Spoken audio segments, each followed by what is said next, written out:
Assalamualaikum warahmatullahi wabarakatuh. Di sini kami sebagai kelompok akan mempresentasikan hasil kerja dari kelompok kami untuk menyelesaikan tugas dari mata kuliah komunikasi bisnis yang diasuh oleh Bapak Insinyur Jawahir MMMT dengan materi tipe negosiator. Next. Negosiator. Pengertian negosiasi. Sebuah proses tawar-menawar dengan cara melakukan perundingan untuk mencapai kesepakatan bersama di antara pihak yang satu dengan pihak lainnya. Pihak ini bisa kelompok atau organisasi atau negosiasi adalah penyelesaian sengketa dengan jalan damai melalui perundingan di antara pihak-pihak yang terlibat sengketa. Negosiator. Pengertian dari negosiator. Negosiator adalah seseorang yang ikut berkepentingan dalam perkara tersebut atau seseorang yang ikut berkepentingan dalam suatu negosiasi untuk menyelesaikan suatu perkara atau sengketa yang dapat disetujui antara kedua belah pihak. Next. Tipe negosiator. Tipe negosiator ini ada 3. Yang pertama, tipe asertif. Asertif itu adalah kemampuan menyampaikan sesuatu tanpa menyakiti pihak tertentu. Meskipun sesuatu yang akan disampaikan tersebut sifatnya berupa kesalahan suatu pihak, namun pihak lain tetap bisa menerima dengan baik. Ini adalah jenis negosiator yang patut menjadi panutan. Yang kedua, tipe akomodator. Tipe akomodator memiliki pengertian bahwa seseorang negosiator tersebut akan berorientasi pada hubungan yang baik. Ini berarti umumnya negosiator dengan tipe akomodator akan berusaha menyenangkan orang lain. Biasanya, negosiator tipe akomodator lebih berusaha menjaga mood dari beberapa macam pihak yang terlibat. Yang ketiga, tipe analisis. Tipe analisis merupakan tipe negosiator yang sama-sama bersifat menyampaikan sesuatu dengan berusaha tanpa menyakiti beberapa pihak yang ada. Perbedaannya ada pada spontanitas dari pesan yang akan disampaikan. Pada tipe asertif, seseorang mungkin akan lebih spontan mengungkapkan apa yang menjadi inti permasalahannya. Tipe analisis tidak akan berburu-buru dalam mengungkapkan hal tersebut sampai fakta dan data terkumpul dengan terstruktur. Yang keempat, ada tipe curang. Tipe ini akan berusaha memenangkan kesepakatan dengan berbagai macam cara yang licik. Tentu saja ini adalah jenis negosiator yang perlu dihindari. Meskipun dalam beberapa macam bisnis, praktek kecurangan diambil untuk memenangkan suatu pihak saja. Ini adalah salah satu hal yang kurang bagus dan etis ketika diterapkan dalam dunia bisnis. Persaingan bisnis menjadi kurang sehat tentunya. Manajemen public relation agaknya menjadi sebuah hal yang kurang dikuasai oleh tipe ini. Yang kelima, ada tipe profesional.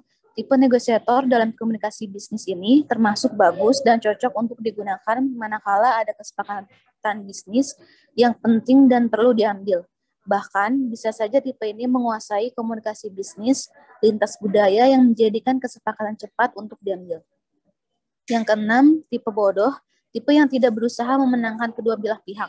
Ini sedikit menggelikan, karena bagaimanapun juga kesepakatan bisnis ingin dicapai dengan menggunakan bantuan negosiator. Namun sayangnya, ada tipe yang justru tidak ingin memenangkan kesepakatan untuk kedua belah pihak. Hasilnya tentu saja membuat hasil kesepakatan yang akan diambil menjadi lebih lama dan mengulur-ulur waktu. Komunikasi informal bahkan sering timbul dari tipe negosiator ini. Ketujuh, ada tipe naif. Tipe naif kebalikan dari tipe bodoh. Apabila tipe bodoh tidak berusaha memenangkan kesepakatan antara kedua belah pihak, tipe naif justru tidak menguasai sama sekali bahan apa yang akan menjadi kesepakatan.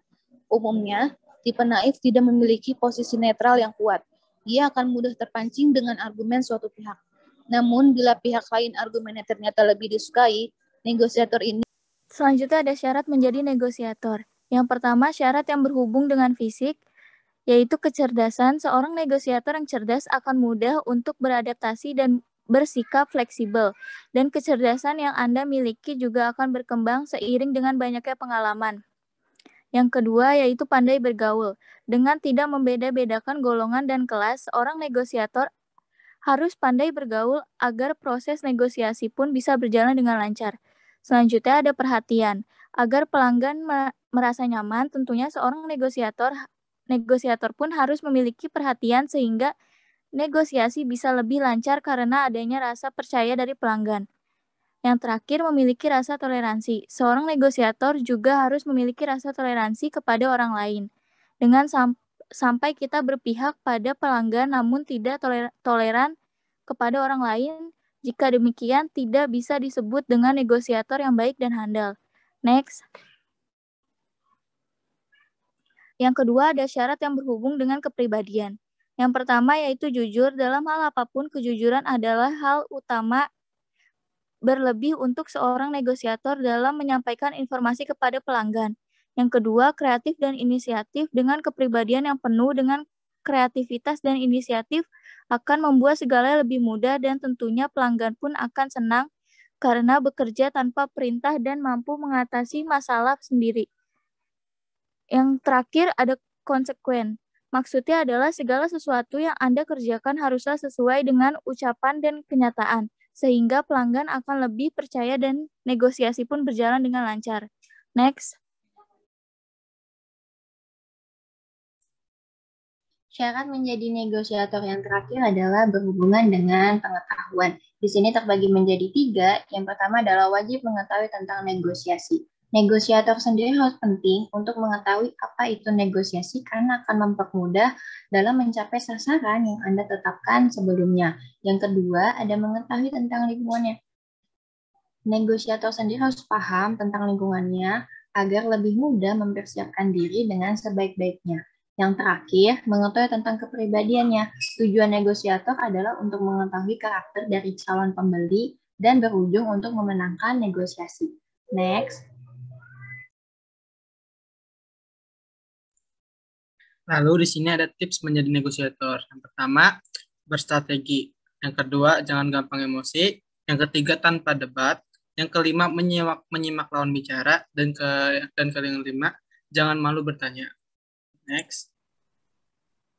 Lalu di sini ada contoh percakapan negosiasi.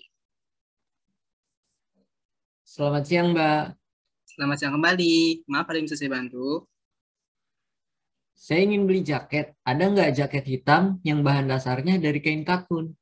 Wah, ada Mas. Silakan tinggal beli saja yang paling cocok buat Mas. Kalau yang ini harganya sesuai bandrol atau boleh ditawar ya, Mbak? Oh, boleh Mas. Memangnya mau ditawar berapa? 450.000, boleh? Wah, maaf Mas. Harga segitu belum boleh. Ini kualitas bagus, impor dari Prancis. Harga pasarnya 17.000 Mas. Itu sudah diskon 10%. 600.000 gimana, Mbak? Maaf Mas, masih belum boleh. Ya sudah, ini penawaran terakhir. 650.000 gimana? Ya sudah, Mbak. Saya sepakat. Terima kasih banyak Mas. Untuk pembayarannya di kasir ya Mas. Sekian presentasi dari kami. Kurang lebihnya mohon maaf. Wassalamualaikum warahmatullahi wabarakatuh.